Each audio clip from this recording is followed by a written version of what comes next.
Hey, welcome, welcome.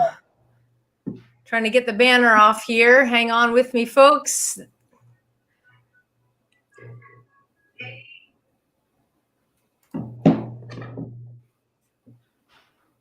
All right, this is Sam. You can't see me yet, but you'll be able to see me in a second. Let's see how we do this here. Please bear with me as I am all new to this. This is Sam with Mad Radio coming to you live, and John is taking a well-needed break, and we are sending our hellos and love out to him.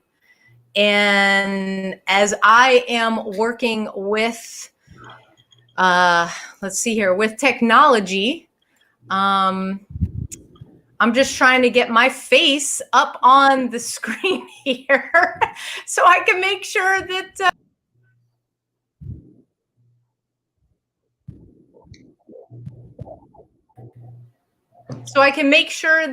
everything is going to be copacetic and work for us tonight. So you are listening to the award-winning Mad Radio. And as I said, this is Sam. I know you can't see me yet. I am trying to bring us up here and on screen so we can get rid of, let's see, this, so you guys can see me and see our guests that are coming on. So bear with me. Like I said, again, I am trying to work all of this technical stuff as John is taking a well-needed break. Yeah, so we've definitely, you're in the right place, Mad Radio. We've got our ticker going. I need to turn the ticker off. Okay, I got the ticker. I got that done. And now I need to get this off. Let's see. Hey, okay. There we are. Okay, so all right, yay! I figured this out, and so hey, fine people out there, we've got an amazing show for you tonight. Like John and I always talk about, this time of year is not always great for everybody. Our first responders, especially this year, have been nonstop, and they have been under so much stress with either their departments defunding them, with COVID, with all of the above. And the number one thing that we're hearing out there is it's really difficult to get help.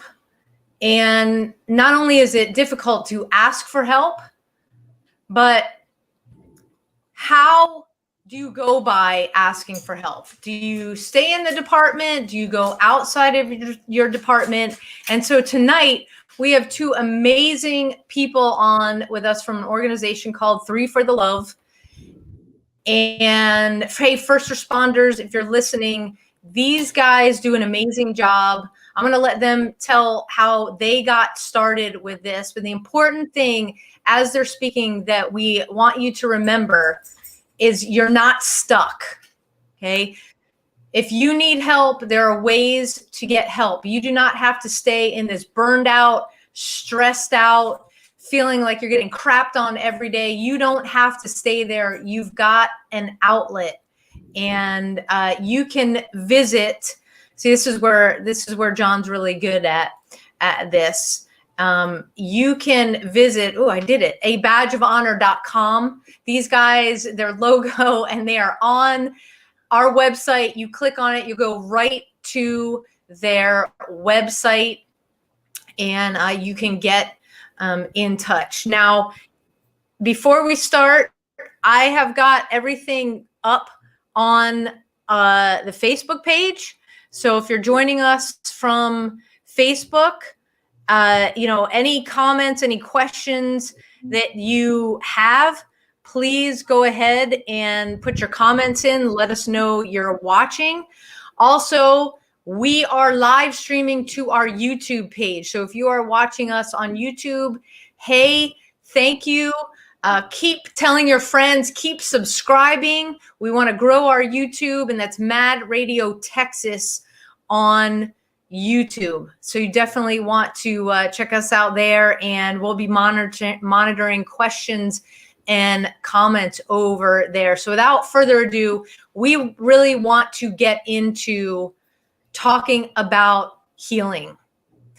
And Brian and Jennifer from Three for the Love are our guests, are my guests this evening, and we're gonna dive right in. And Jennifer, why don't you tell everybody watching how this organization came about? Sure. So thanks for having us on again. We had so much fun last time we were with you guys in the other area, so it was a lot of fun. But 3FTL and Three for the Love came about, and basically what we are is we're a comprehensive mental health treatment program specifically for first responders, so fire, police, EMS. And what we do is we take all of the coordination pieces out of the mental health treatment, and we do all of that for you. So our team consists of a case manager, treatment coordinator, which is what my role is, accountability, which is part of it as well. We have 4 nurse practitioners that work with us for medical management, hormone and blood work. We do all of that, nutrition as well if we need that piece. And then we have 5 trauma counselors that we utilize for individual trauma counseling that have all been vetted, that are culturally competent, that understand the lives of a first responder. And then we also have a group piece, which is what Brian leads. We have, how many are we up to now? 5 group leaders that actually run our group. And really it's a peer support group led by our peer team. And all of that is coordinated for you, so that the only thing the first responder has to do is just show up, get better, do what we say, and really there's light at the end of that tunnel. And because so many times people will go to a counselor or go to a specific area and just not find exactly what they're needing, or put the other person into PTSD or anxiety, depression. They just don't get it. And so that's kind of where we come into play. And all of this stemmed, we've been doing this now for over 2 years, and we've tripled in size since then. We started out with just a little bitty blog, and then it just exploded through that, all because of Brian and I, our direct relationship. Clearly, we're married. Obviously, we're in different rooms right now, but he's upstairs. He's not quarantined, but he's upstairs and I'm down here. So, but all of this kind of stemmed many, many years ago, with, where it all started. We'll kind of take you back to the beginning, and then so we kind of where it all happened. So I'll let Brian kind of share with you his individual experience, and then coupled with my individual experience with what happened with me personally, and then both of us together, and how 3FTL kind of grew into what it is and is still growing into what it is today. All right. Well, thanks again, Sam, for having us on. It was a blast. I wish Jeff was on here too. We could kind of poke on him some. But first of all, shout out to you guys for a badge. Y'all put on a great workshop that was amazing. Oh, thank you. I'm trying to see if I can't figure out how to get where I work involved in trying to do some workshop, maybe with our peer support team, at least get in there and have that experience and learn some more tools to put in our toolboxes. So for sure, that's awesome that y'all did that, and we really enjoyed being invited. So thank you. And talking about Jennifer, this old PTSD, I think we talked about it last time. Was I like to say PTSI, as you guys do too. It's not a disability. I'm not broken and never can be fixed. It's an injury just like any other muscle. I'm still going to have a limp every once in a while, but for the most part, I've recovered. I still have days that are rough. Jennifer can tell you. She plays a big part in trying to help give me a heads up before I come home. The house is going to be a mess. There's centers, as we call them, for my little girl that puts out all her toys everywhere. And we got a new puppy. So that's challenging in itself. But really, I'm going to go back a little bit just to give a little understanding about where I come from and then what Jennifer's dealt with the last 20 years of our life together. And it starts in January of '98 when I became a first responder. We came from Oklahoma, and I was a first responder, and you could drive an ambulance as a first responder. You could work on the fire departments as a first responder. And I started back then in '98. And the surreal thing and funny thing about it is my really good friend that was my roommate, and I've leaned on quite a bit and talked to him, called me yesterday. He's a chief in Denver. And he gave me a call, and we talked just for a little bit. I don't know that he'll watch this. He may watch it. He's a chief now, you just don't know about those guys. But him and I started in '98, in January '98 together, working at this ambulance as first responders, as ambulance drivers. We legitimately were ambulance drivers. And my first call, and I'll never forget it, was with a very veteran paramedic. And I got there and they said, "Who are you?" "I'm Brian Holley."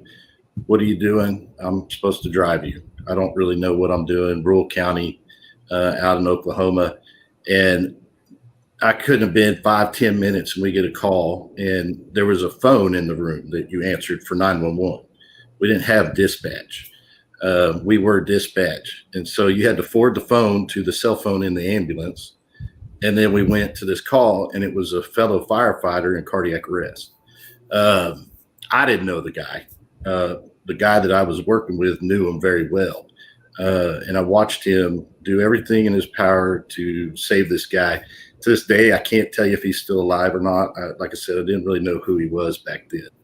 But that was my induction into the EMS world and how things are going to happen and what we're going to eventually see.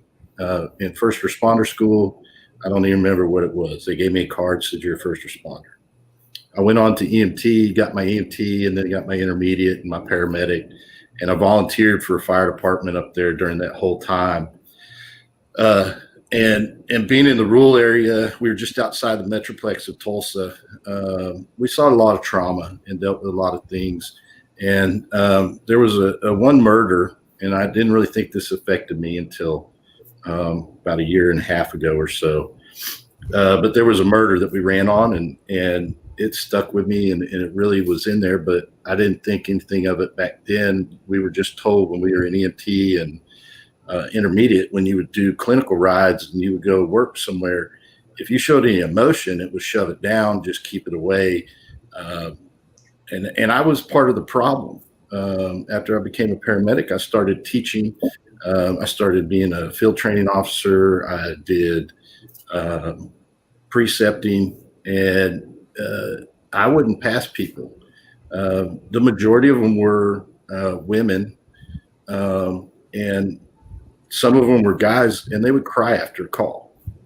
And to me, that showed weakness because that's the way I was raised. And I was an ass, is what I was. I didn't know better. Yeah, I still am, but I didn't know better at that time. And then we'll fast forward to November the 3rd of 2014. By this point, so what's that? 16 years in, roughly, coming up on 17 at that time. I've been with my current department, 4 or 5 years. And we ran a pediatric arrest. Up to that point, I had run plenty of them. My fair share, and then some of the other guys' fair shares. And so they never bothered me. No calls really ever bothered me. I might have a nightmare once in a while. I just didn't really know what was going on. And we had this call, and that's kind of my specialty, is the paramedicine side of it. I used to be what I felt really good at it. And I was known to be the one that got the airway on the babies. I was the one that everybody looked to say, hey, what do we need to do to make them live? That day I sucked. I couldn't get an airway, and not to brag or boast or anything. It was the first airway I'd ever missed on a baby of 16 years of being a paramedic. I had no idea what was going on.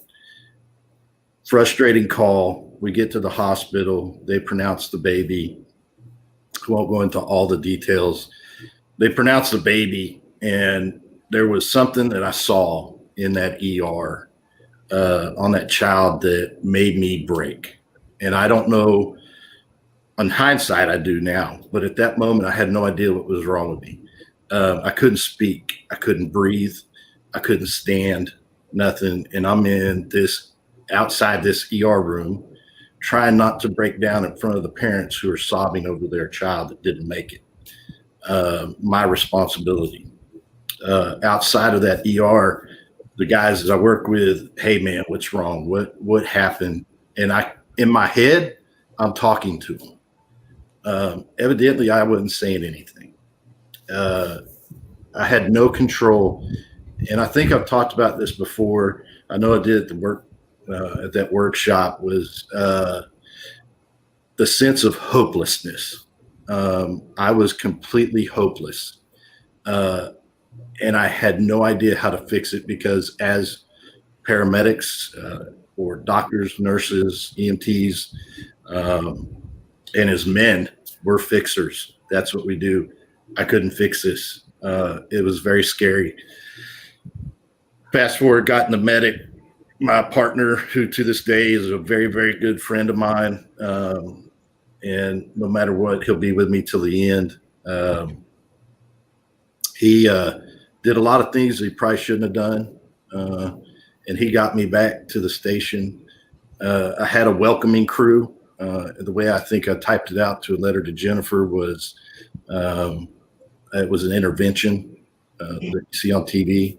That pissed me off. I wasn't mad or happy about that, because here I am having an emotion. I'm sad. I'm crying. I'm bawling like a baby, snot coming out. They start talking to me. Hey, what's wrong? In my head, I'm telling them everything. Evidently, I'm not speaking. And this is late at night. We're probably approaching midnight, 1 o'clock in the morning.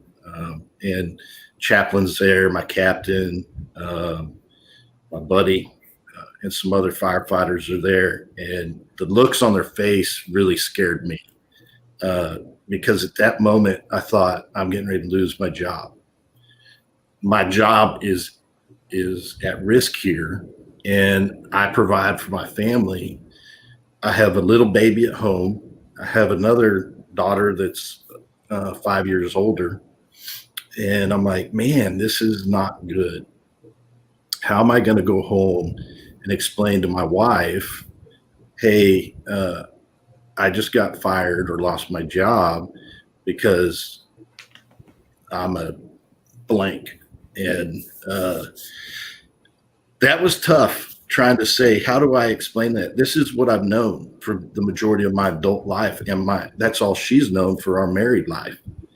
And now I'm weak and I can't do this. And my children, my oldest, she was still, then put her, I don't know, 4 years old, Jennifer, 5 years old. I would say five, yeah. 5 or 6.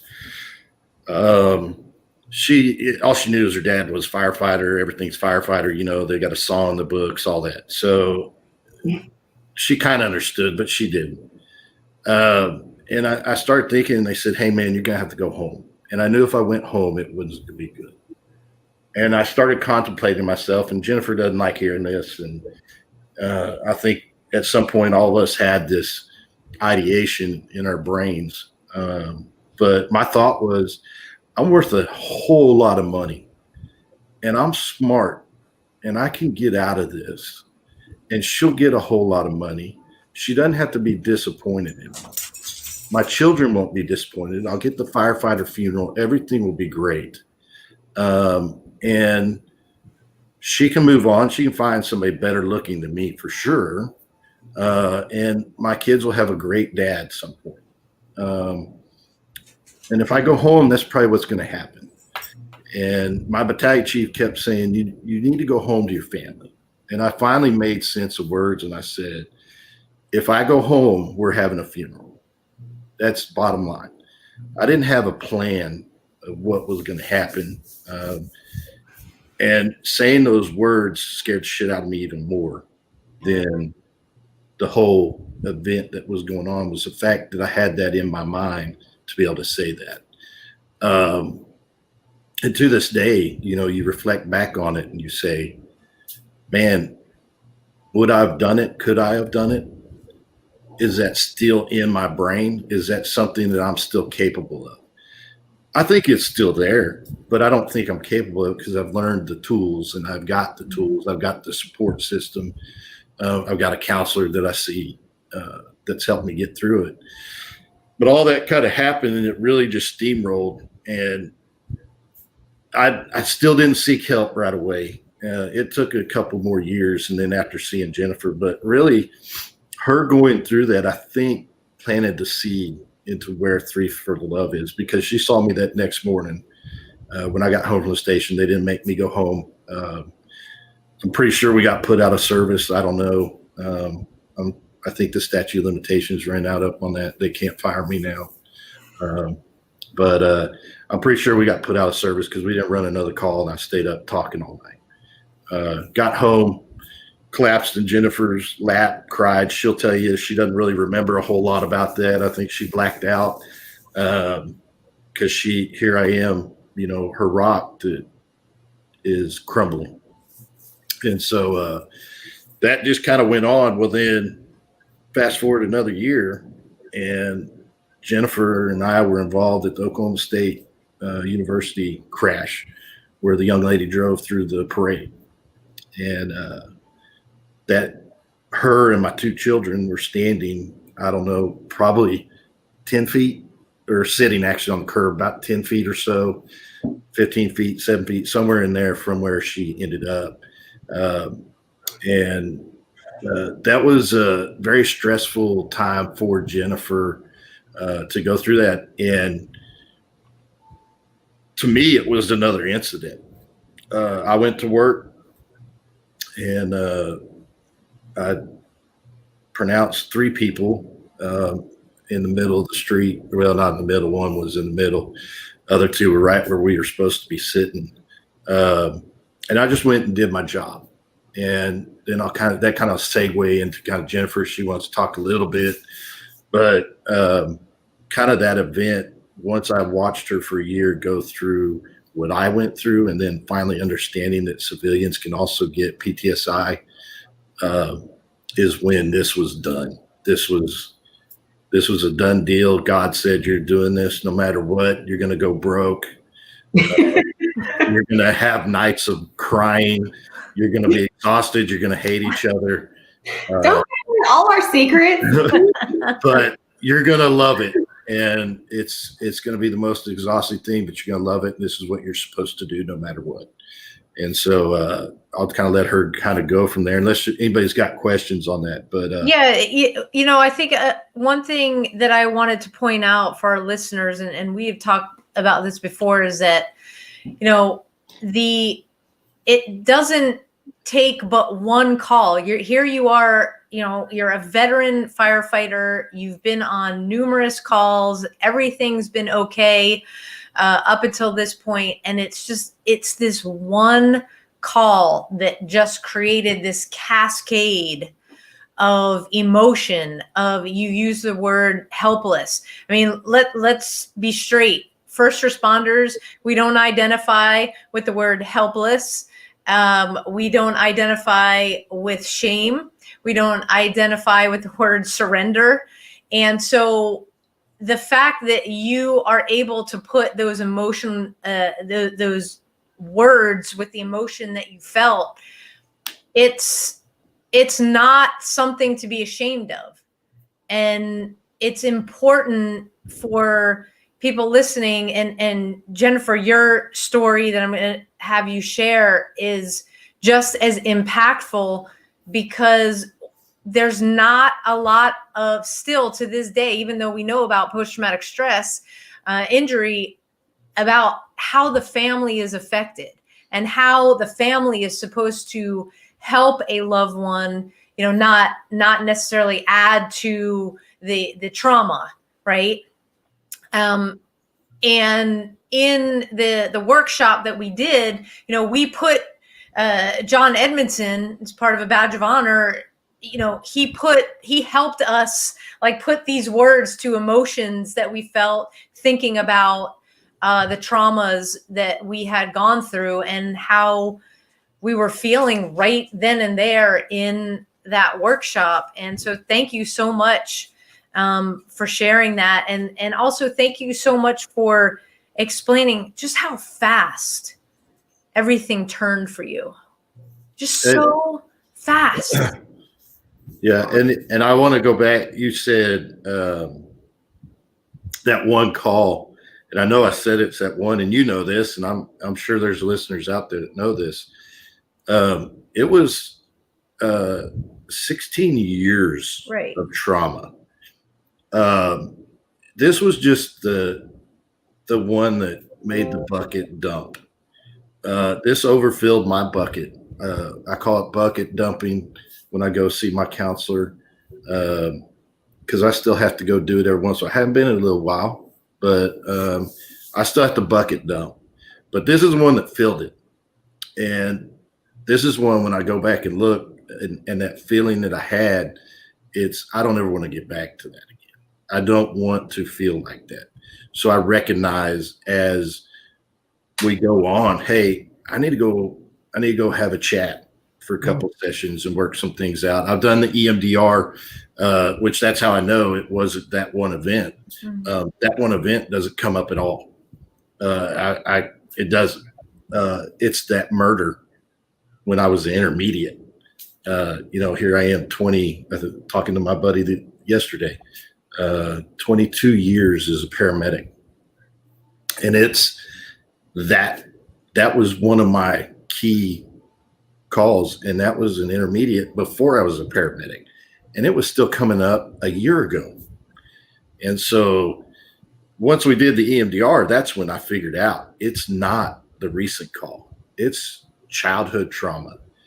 It's trauma from a girl not liking me.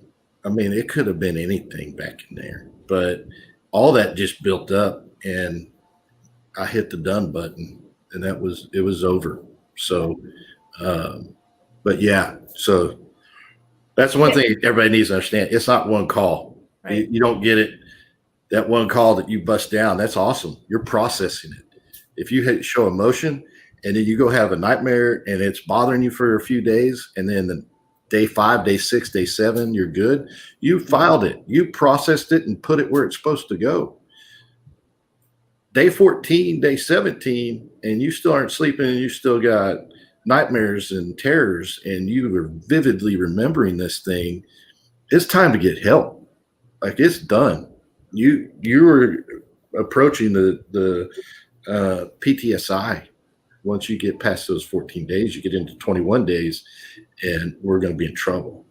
So yeah, it's important to point out that, having the nightmares, having feelings of guilt, there's lots of things that are normal responses. To trauma. It may be difficult to go to work and, do your job, and that's not abnormal. That is a normal response to trauma. It's when it starts stretching out and you're not finding relief and you're not sleeping, and it's seriously impacting you, your family, your loved ones, your coworkers, that we've got to take a closer look. And, you know, Jen, I want to bring you in here because what Brian went through certainly had an impact on you. And you probably didn't expect to end up with what happened. So why don't you explain? Well, so I had always chased this dream that I was going to be in trauma, which was a dream that had started like a long time ago. So Brian and I actually were partners. I was an EMT and he was a paramedic for a long time. And he actually kicked me off of his truck because I was a Grim Reaper. And I just shit after shit just kept coming and coming, where I would get to the point where I'd be like, please, God, do not give me another dead person, which after a while, it was like, I think God's trying to tell me something, that I'm not supposed to do this piece of trauma. So we had that like bond, so to speak, with that. But when he came home that day, he's right. I honestly looked at him, and I think I handed our child to him and was like, she's been a little shit. I can't deal with this anymore. And he just lost it. And after that, I had no clue. And all I know is he's yelling, and he finally gets the words out to me of what happened. And I thought, holy crap, how come as a wife, I was not informed or told or prepared that this is coming home to me. And so that's one of the things that we even stress with our spouses too, is there's got to be some communication on, or keywords or buzzwords or something to let them know, do not hand me a screaming child because I just pulled one out of a car. They can't do that. And so that was something for me in my life at that particular time. It was like two wheels, I think, for both of us, just constantly spinning. And his broke a year before mine did, because he was living and breathing the trauma as what the world knows it, as far as what first responders do, and the guts and the gore and all of that. I was living in a traumatic world that was pretty much self-imposed on myself, where I was chasing this dream. I was rising the corporate ladder. I had an extremely high stressful volume job where I was, blowing down all kinds of doors and breaking all kinds of records and basically selling my soul to get to where I was. That's a moment. Priorities out the wazoo.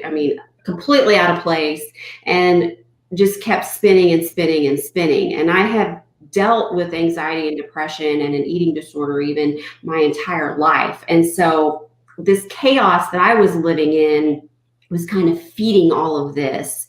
And when Brian had his event, it was more like, oh, more stuff thrown into it.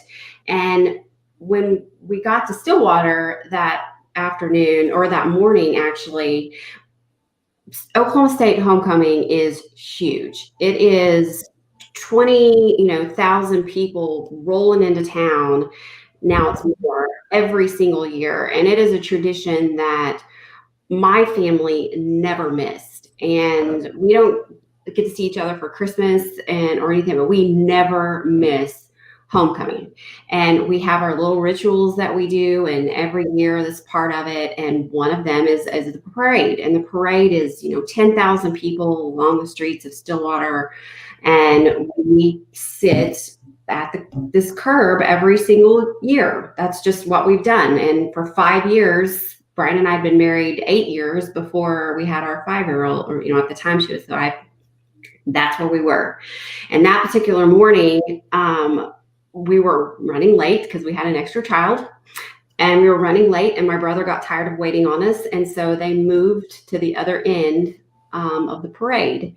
And I remember I was so pissed because we're not in the same spot as we always were. And Brian, looked at me and the girls, and he said, well, let's just move down a little bit and we're going to sit there. And so we have a 5-year-old, and I have a 1-year-old. Oh, how old is she? 2, 1, whatever. And you have to remember too that at this particular time, I'm working deals all the way. that morning on the phone working deals, I'm like, I am on my game, what I thought I was. And we're sitting at this parade, and I've got both of my girls in my lap, and Brian, and these are rows of people behind me. And Brian is behind us because he doesn't want to sit on the curb. And he's actually standing next to an Oklahoma City firefighter, believe it or not, right there. And of course, they've bonded because they talk all the time. Anyways, and I'm sitting there, and all I remember hearing is just a crash. And I turn and I look, and I see a car coming towards us. And I grab my kids, and I have one in my arm. This is what I remember because I know a little bit more about the brain now, but this is my version of it. And I grab her, and I turn around, and I can't find my 5-year-old. And by that time, I still am not processing what is going on. And I turn around, and I still vividly see her screaming behind me. And I grab her, and I run up to where the building is, and Brian is nowhere to be found. And for that split second, I have this quote unquote normal thought, as I know exactly where he is he's in the middle of all of this chaos. And there were a couple of things that about that day, we're not going in obviously all of it. And if anybody doesn't know what we're talking about, you can Google the Oklahoma State homecoming parade. Was I just remember both of them crying tremendously, and numerous people coming at me at one time, and just honestly just trying to help me because I can't find Brian. And then you get all the sights and sounds and the helicopters and the ambulances, and just one after another coming in, and that did it. And one of the things that I remember the most is when my brother and my dad finally came to get my kids. They said, give her to me, give them to me. And I tell Chris Fields that all the time, that somebody said that to him when he was talking about the interview. And that's exactly what my parents said to me, is give them to me. And the minute I handed over my kids, I collapsed, and some strange lady actually caught me. And I don't remember anything past that. I remember I shook for many hours after that because of now that I know, obviously I went back to school and learned all of this stuff about it, the adrenaline and everything. And that weekend, I literally did everything possible, pills, alcohol, everything that I could imagine, just to try to get the screams out of my head. And I couldn't. And luckily, I had a neighbor who was a military veteran that saw it in me very, very quickly and looked at me and said, "You are not okay. And you're not." And I went to work the next Monday, and I had my very first panic attack ever. Somebody's had the tires, actually it was the tires screeched, and I turned and I saw a shoe laying in the parking lot, and I went to my knees faster than I ever had. And luckily, by the grace of God, I was able to dial Brian's phone number, and he was able to talk me off of the ledge because I thought I was literally dying in that parking lot. And after that, we both realized that I probably needed a little bit of help. And that's where I sought out counselor after counselor after counselor after counselor, which was just a madhouse.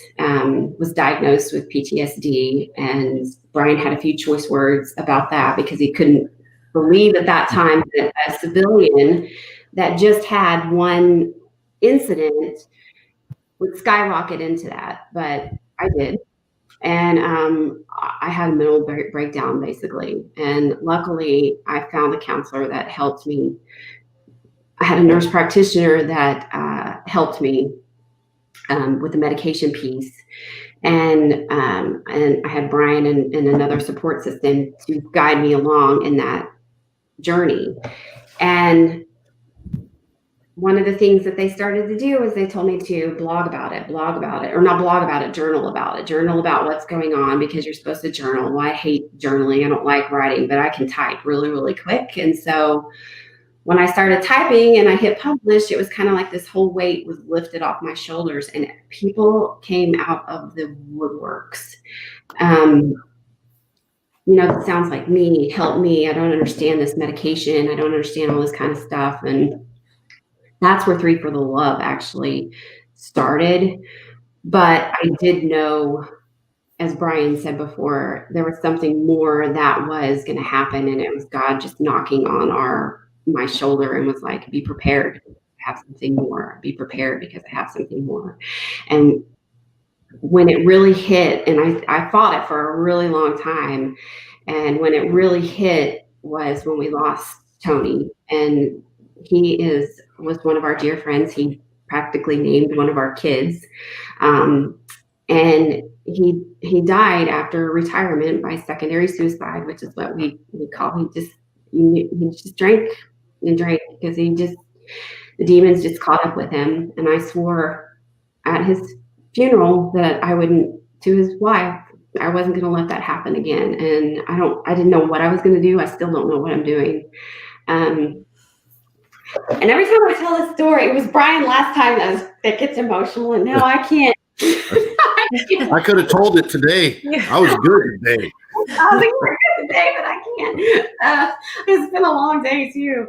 But I promised I wouldn't let somebody else go through not only what Brian went through and what I went through as a spouse on that side, but what he went through. I wasn't going to let that happen again.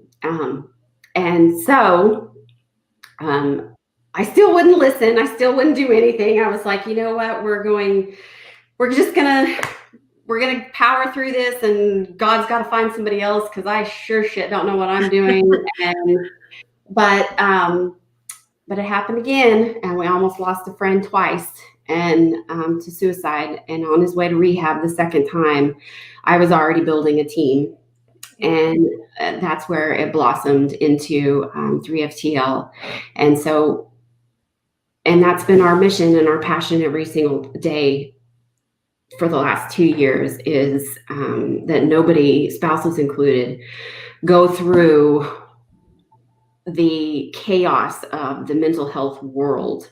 I'm not going to say you're not going to go through the pain, because I still am shaking, just talking about that kind of stuff, which my counselor's probably watching going, he needs to come back in.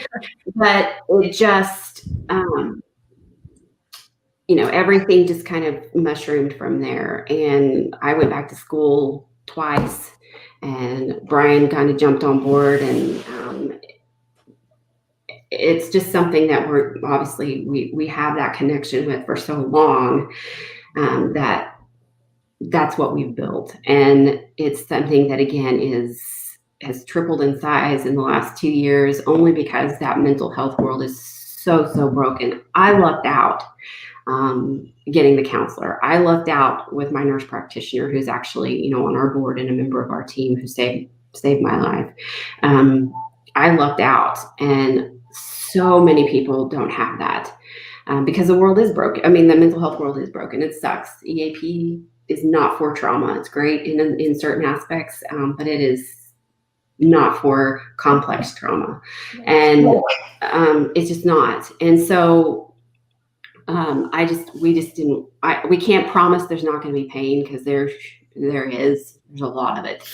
But there is hope at the end, and both of us are definitely living and breathing it, to where there is hope. There is bad days. There's lots of bad days. Sure. But, well, let's get a little bit into the specifics that you guys do. First, Dwight says he's pretty sure you know what you're doing. So I'm pretty sure you know what you're doing too. So sometimes it feels like we're woo, but one of the things that for everybody that I like to point out, if you join late or you're not understanding, is that we've got a husband and wife team here. Jen, you were an EMT, so both first responders, both separately diagnosed with post-traumatic stress, both different triggering events. And so to have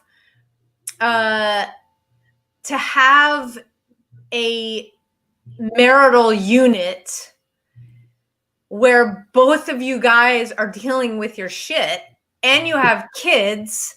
I mean, this is unique. This is unique for Mad Radio because, you know, we it's usually, you know, the first responder, and then you have the spouse that is not in that line of work, and you have the support. But here we have two people, you know, that are having to navigate themselves, their own triggers and traumas, each other, how to communicate with each other, and recognizing that when they need assistance, they're getting it, and understanding that it can't be both of you leaning on each other all the time. Of course you lean on each other, but when it comes to the specific trauma with the PTS and the events, you can't necessarily lean into each other and have those deep discussions. And that's why when you guys created 3 for the Love, first of all, I mean, the mission is phenomenal because that's what gets you out of bed every morning. What you shared about your friend, there's no giving up on that mission, and the ability to understand that what he went through, what you all went through, is pervasive in the first responder community. The feeling of being stuck, like, shit, if I say something, you know, I'm going to get fired. I'm going to be put on the rubber gun squad or the rubber hose squad. And this instance, you know, something is going, there's going to be some retribution or retributive action.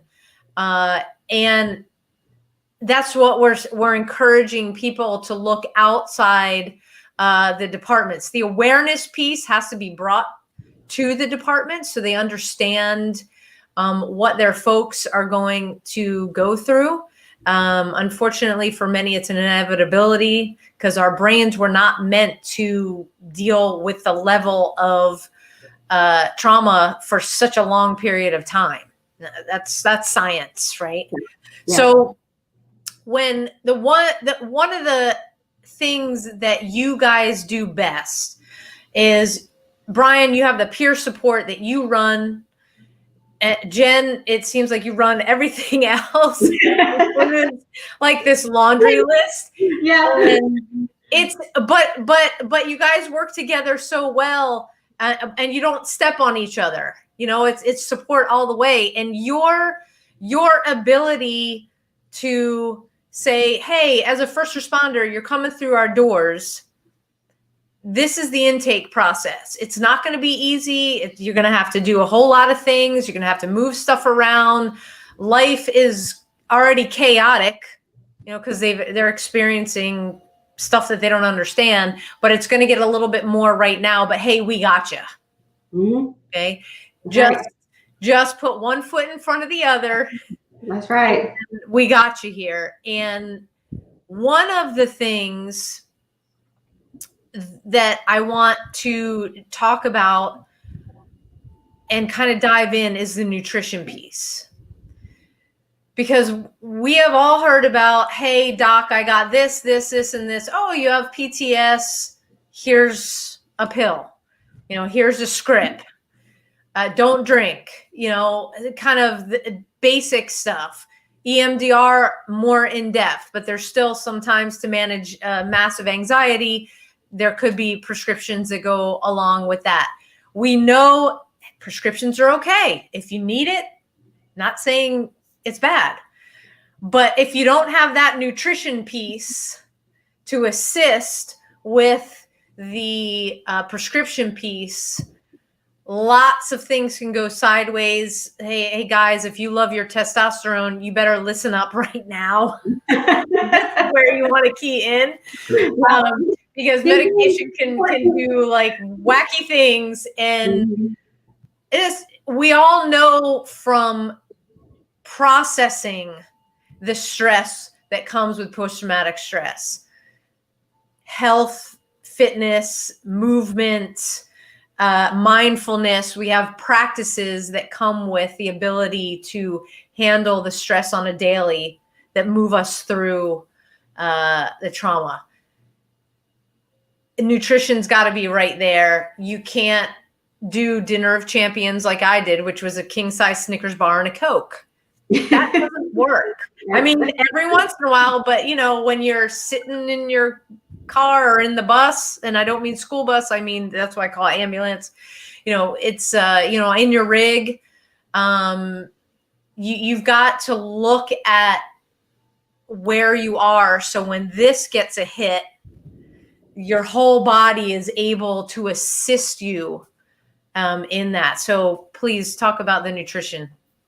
So one of the things that we always go back to, hydrate with water, number one. Even when we're doing, the debriefs or the mass casualty debriefings that we do, we always bring one of the things that I always ask before Jester and I get there, which is our therapy dog, is, is there going to be water? Is there going to be snacks? Is there going to be, healthy food in that place? Because that's the one thing that we forget to do is drink water and eat.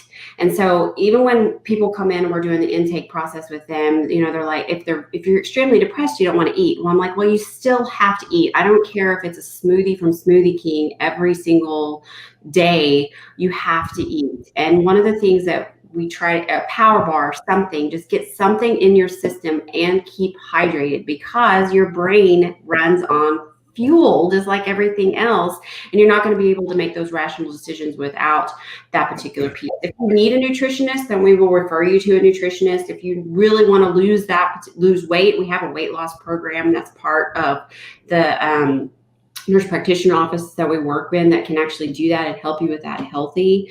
But you have to absolutely eat. And like you said, I mean, sometimes, yes, that's a sticker, but I'm guilty of that too. But now there's somebody at our office that part of her main jobs is to be like, did you eat lunch today? Because you just blow right over it. You forget. And I'm like, oh yeah, that's why. So why I'm so angry is you have to make sure that you spend that time. Firefighters are notorious for not missing a meal at all. And so that's one of the things where I'm like, go back to that piece. You eat breakfast every morning. And even when he comes home, I'm like, just grab a protein bar. And he's like making a 4-course meal for breakfast. And I'm like, but that's what they do. And so it's something that you have to plan for, especially for PD or, because you're in and out. You can make healthy meals. It just takes preparation. It just takes that little bit of piece to prepare and to plan. And it's a whole change in the way you're doing something. I think Brian just left to start cooking again. I guess he did. Yeah, there he is. My fan was getting cold up here. Oh. He's in the attic. So yeah, that's something it's huge. And again, when we're doing those debriefings as well, it's I'll slide some water across the table, and a lot of people just pick it up and just start drinking it without even knowing what you're doing. I didn't realize that when I was in my full-fledged adrenaline come down. Mine was alcohol after alcohol after alcohol, just because I didn't know any better. And it should have been water, food, because I didn't eat for 2 days. And but that's something that you just kind of have to fake it a little bit, even if you don't like the taste.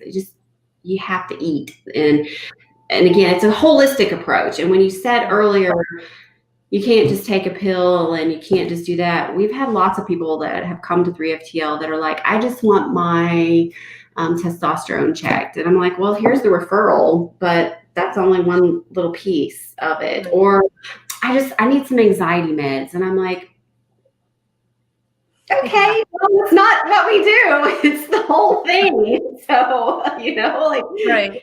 Referral, but you got to do the whole piece in order for it to completely work, because each thing works on different parts, nutrition included, of your brain. It's one big puzzle, and you have to hit every single piece. Right. Now you guys do blood work, so you're able to give the first responder a comprehensive look at, Yes. when they say, oh yeah, I've been eating, or I've been doing this and that. It's like, oh yes, here it is. This is what we know is going on. But the what I find, with the nutrition stuff that I go to, very skilled practitioners, like, oh, well, that explains why this is happening. Yeah. And when you you have this puzzle and the pieces are all over the place, but then you can start putting them together. You know, as a first responder, what do we do? You know, in my line of work, it was solve puzzles, solve mysteries, you know, investigate. So if you can give a first responder that puzzle piece that fits, like, oh, well, that's why I've been feeling so down. Yes. It's like, when was the last time you were outside? Are you working midnights? That's a big one. Good one. Mm-hmm. Vitamin D. Vitamin D is huge. Testosterone is huge. And we talked about that last time. But just getting outside, and we tell people, like, I don't care if you go outside and walk down the block. It doesn't matter to us. Just get out and do something and move your body a little bit. Even if you are quote unquote debilitated, or you're on an injury, or you're on a work injury, you can still do something. You just have to change your norm. Everybody's norm has changed in the last year. Everybody's. And so if you were a CrossFit person and now you got a bad back, then go swim. You can do something. You don't have to just be debilitated. Like, you can find something to do. And it's just a matter of up here and changing it, and you can do it. You absolutely can do it. Yeah, and it's almost, exercise is one of the things. Yeah, you guys give people like this, I'll call it like a buffet. Like, all right, this doesn't work for you or attract you, do this. But you gotta pick from the buffet. And Brian, you know, part of that buffet is group. You gotta do the peer support. And, you know, let's touch on this, because I remember my debrief after 9/11. We're all sitting in a room, sitting in a circle, and singing Kumbaya. Yeah, well, it's more like, why are we here? What are we gonna do? Who are these people? Do we have to say, you know? And it wasn't. We weren't really given a choice. You had to share, which ended up being good because it allowed us to get the emotion out. But it's not easy. And so, what do you say to a first responder that's like, dang, if there's group involved, no way. We put it in the contract.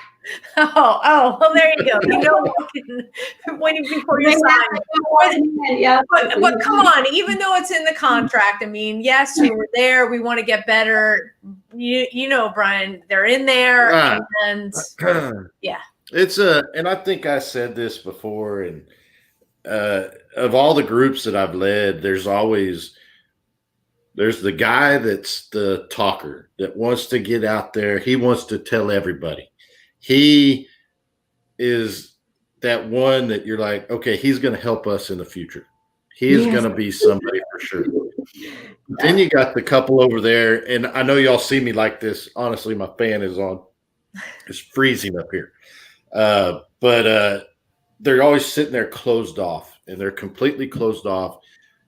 And they're not wanting to share anything. They're not wanting to give any, hey, you know what, this has worked for me, or these are things that I've done.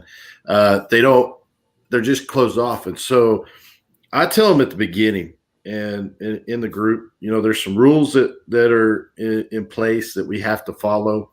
And I lay out the rules, and that this is confidential. We're not going to share any of this information, because sometimes some of the guys in the group work at the same department.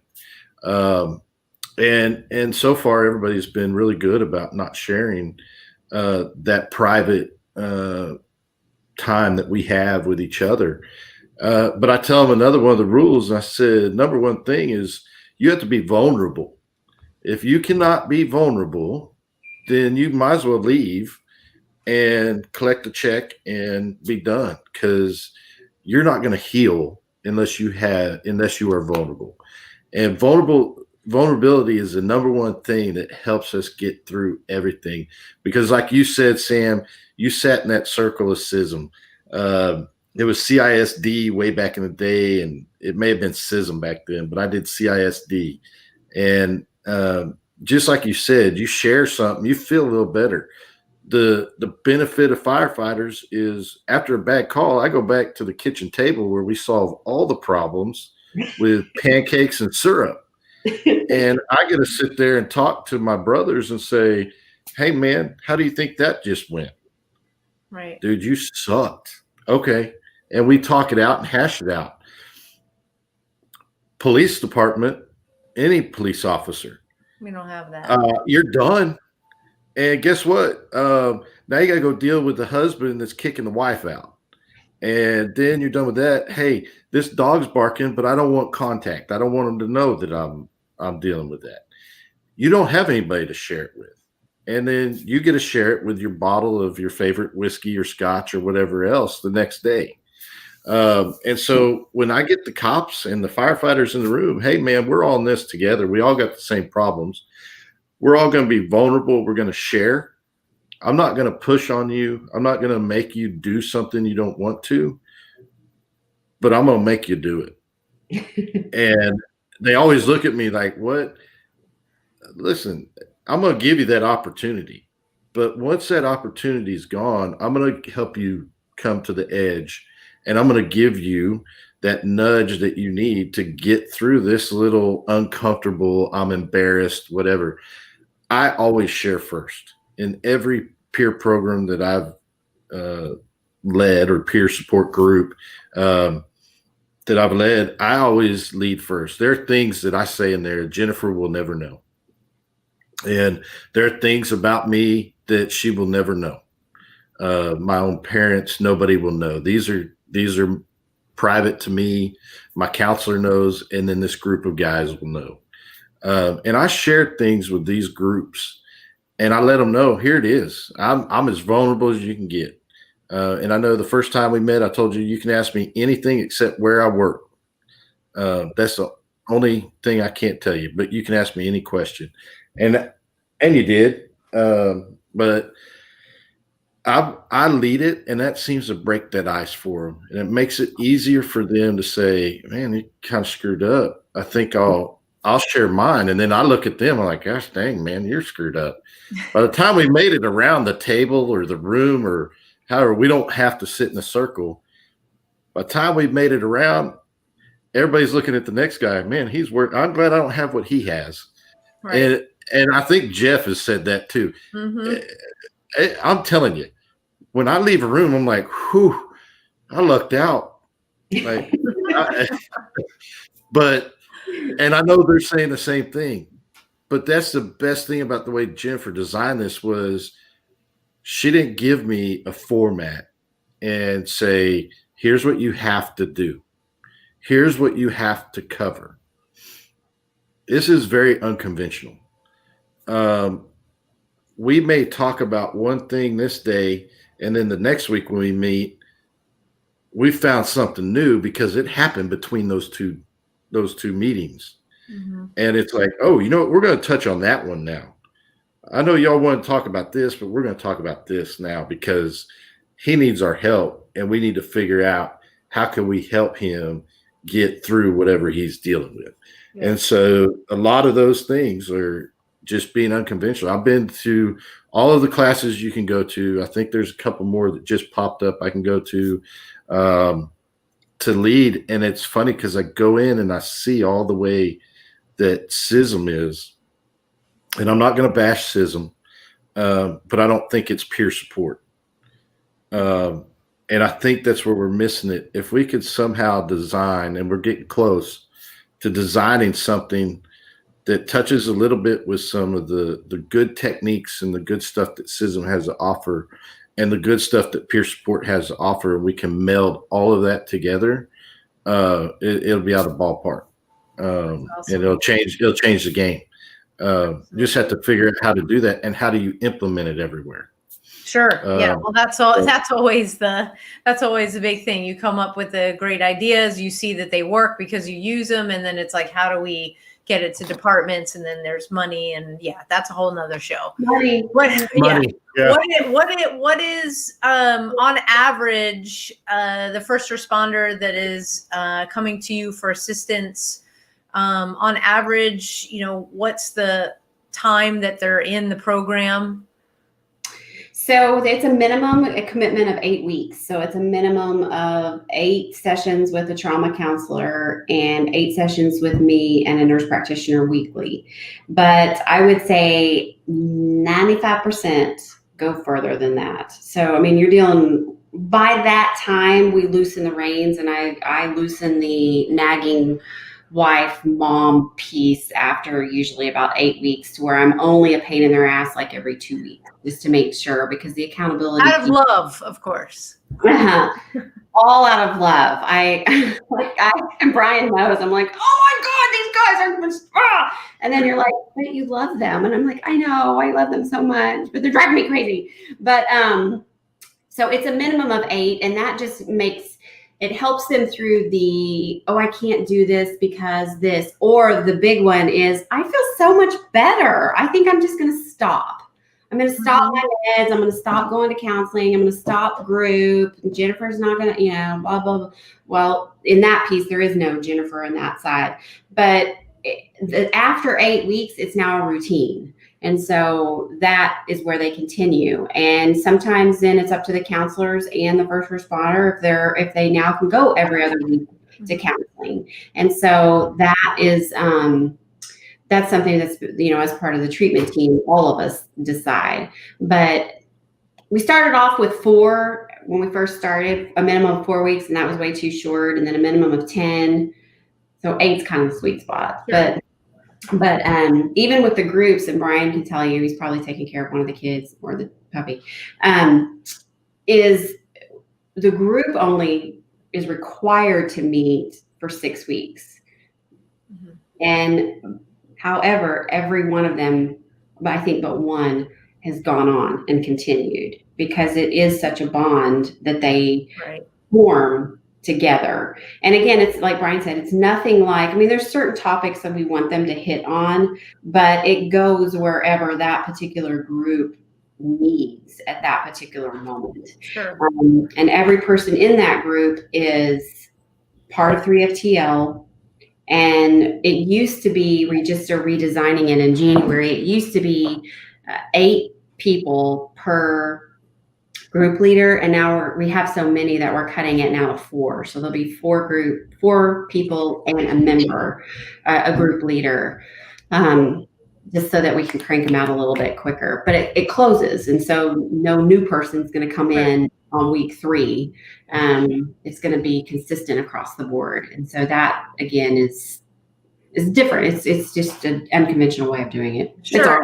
And the most important thing is that you're allowing, with the help that these first responders have sought out with you guys, you're allowing them to continue in their job. You're providing them all of the tactics, the tools, the strategies, a lot of the stuff that we talk about in the Badge of Honor workshops. You're giving that to them so that they have, when the stress comes up on the call, the breathing, the grounding, the, hand on the heart, that the whole thing, that this is not like what I went through, where I got to a point where I couldn't function on the job anymore. And that it was not only dangerous for me, but it was dangerous for the people that I was assigned to protect. Yes. So I was out of the job and receiving the help, and then went back to the job, different job, not same department, went from the feds to the local. But the whole key here, and what I want people to understand, is this is not you being removed from your job to say you need to go get help. This is a place, 3 for the Love is a place where you as a first responder will get all the support you need to continue to do what you do on a daily basis. Just be a better you. Yes. And then it translates into being a better partner, into a better spouse, the whole family dynamic. And, you guys just rock it. I mean, every I is dotted, every T is crossed. You're innovators, because, you can't stay like this the whole time. It's like, hey, we got this therapy protocol. I mean, even therapies have, done this and gotten bigger, and some aren't used anymore. Some are deemed ineffective. And so if we can talk about how to be the best first responder you can be, you just got some like little dents in your armor, let's say. Just a bump. Yeah. And that's it. And so, I can't thank you guys enough for coming on. The beautiful thing about doing it this way now, it's not like, oh, we have to cut off right this moment. So for first responders or for people, I mean, we have an audience all over. If you're a first responder, if you are a spouse of a first responder, if you love first responders, if you have a roommate that's a first responder, tell them about 3 for the Love. Jennifer, Brian, how does somebody reach out to you? What is the best way? So they can go on the website, which I see down below, and that's where all of our information is. So when my phone number is actually on there, that's my cell phone number. I tell people to text me because I'm in and out of clinic. And so I can, because we do run first responder clinic every Monday and Tuesday and half a day on Thursday for this. And so if I don't answer right away, then, I usually get back to them within a couple of hours, but we move very, very quick. And so when somebody reaches out to us, they see me, they see a nurse practitioner, they see a counselor, and they're immediately assigned to a group within a week. So that's fairly quick, and they start, rolling. The spouses have the same piece. There's a group leader. Her name is Erica Anderson. She's on our website as well. She's the wife of the first responder, and she leads the spouse group. And everything is available for the spouses minus the pain in the assness, which would be me, or the case manager piece, which would be me. I still can design their treatment, but I just can't follow them like I do the individual first responder. All of that is on our website, and they can call or text. If they're in crisis, they can call, and we do crisis stabilization as well. We can do residential treatment. We can do intensive outpatient. I mean, it's the jack of all trades. Sure. The best way to get a hold of us is they can email me. That's on there as well. Okay. So 3forthelove.com is the way to, start your journey of healing. You are not alone in this. So many people have walked in your shoes. Please don't think you're that unique one, because you're not. Special. We love you, but you're not special. Hey, that was another thing. Before the dog and the kids scratched on the door, that was the thing. One of the rules is that we're not unique in that group. I tell them all the time, and I almost got my ass whooped one day because I told a guy he wasn't unique. And I said, "You're not. We all have it. Listen to the stories, and then you'll understand. You're not the only one." Yeah. So I love that you said that. That's one of those things. When I say it, everybody looks at me like, "Well, man, you got a set of nuts on you. What are you talking about?" You know what though, Brian? They should already hear it, because I tell them, I'm like, you are not. You may think that you are a superhuman, or no. How do I say it? I always tell them, I'm like, you're not a. What do I say? I don't want to say hero, because you are somewhat a hero, but you're not immortal. You're not like the superheroes on TV that the society depicts you to be, because you can break and you will break. And so take that piece out, that you aren't unbreakable, because you are. Yeah. So they hear it from me too. Well, that's a great place to wrap it up. So thank you guys so much. Have a very blessed and happy new year. Again, for everybody that is listening, you are not alone. Please reach out for 3forthelove.com if you're in need. We totally get that this is a tough time for a lot of people out there, and this is outside of your department. So confidentiality is number one. Mm-hmm. The most important thing is that you deserve to have the care that you, as a first responder, deserve. That didn't sound right, but you deserve to have it. Better. There is a better way. Exactly. And that's another thing, as we're ending and saying our byes. There's people probably outside the state of Texas that listen to this, and you can contact Jennifer. Between the two of us, we reach enough people, and we have met enough people like you, Sam, and like John, and Chris Fields. I mean, Mhm. we have met so many people that we probably know somebody in your state that if we can't personally help you, we can get you in the direction and contact somebody that can help and guide where you need to get this help. Absolutely. And we've done that. We've helped in other states. So it may not move as fast, but we'll definitely be there to listen and guide you and at least give you and hand you to somebody that we would trust with ourselves. Amen to that. Thank you so much. Yeah. Well, guys, again, it's been a pleasure, and we will be seeing you next year. Yes, for absolutely. sure. All right. We're on again next Wednesday. Thank you all again so much, and Happy New Year, Right. and God bless you for what you do. Yeah. All right. Thank you. Thanks, Sam. You bet. Bye. Take care. All right, everybody. That was Brian and Jen from 3 for the Love. Again, you can go to 3forthelove.com. It's still up on screen, and reach out to them if you are in need. Now, we put on Mad Radio. It's on every Wednesday, and a great way to support.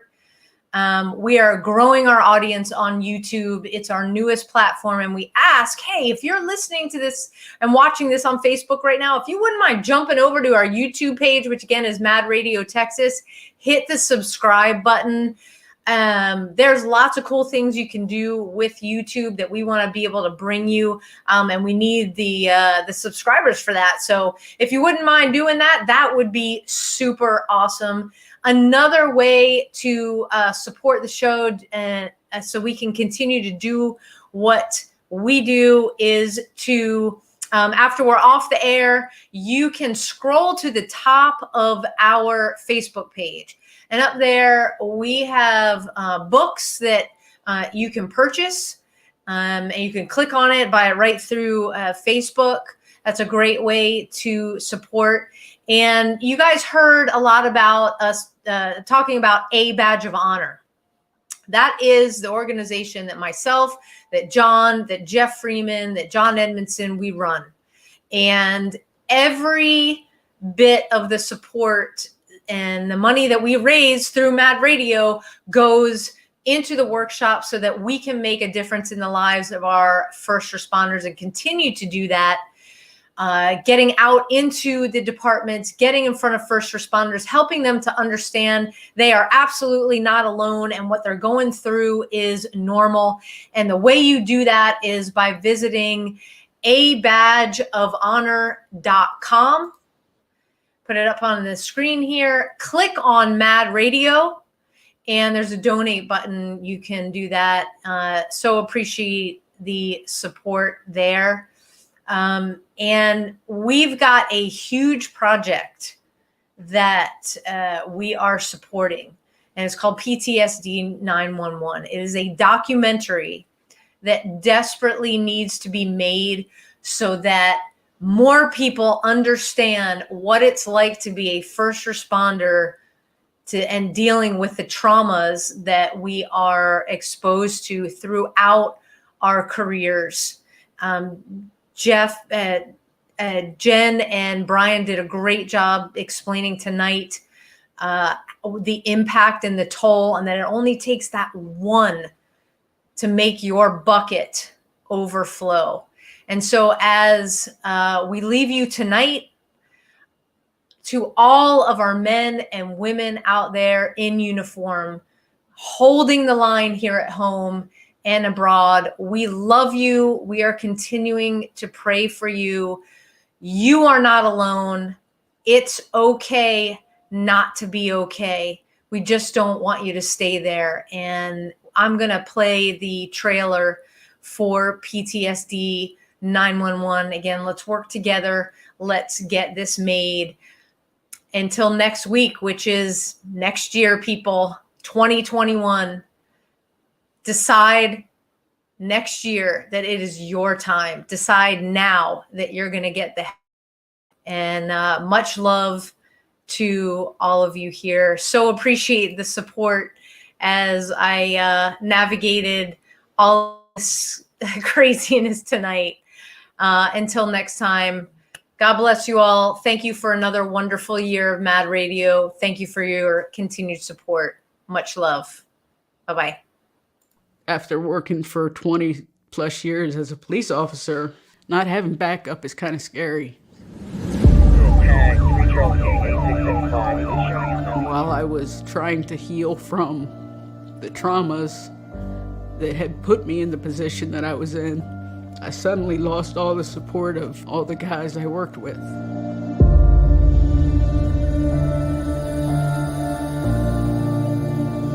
Just because we don't see it doesn't mean that we don't picture it in our head. I never thought that I would have to deal with that type of call, and I was not prepared.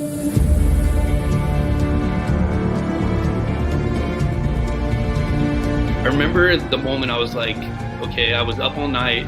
It was just trauma after trauma after trauma. You know, the novelty of the job wore off really quick.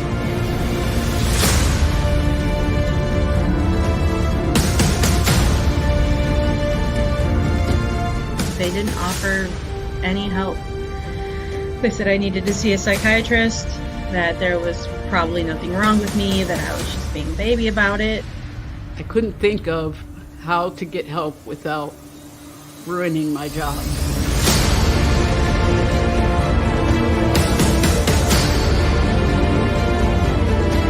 I know personally, on many occasions, that a police officer can go in and ask for help, and the chief will fire him. They forced me to resign because they just could not understand how that could have affected me, since I was just a dispatcher. I just thought to myself, if I can't do this job, what can I do? What else? I put all the eggs in this basket. Who am I if I'm not a firefighter? I have, 4 years till retirement, and I gotta be okay, and I gotta make it.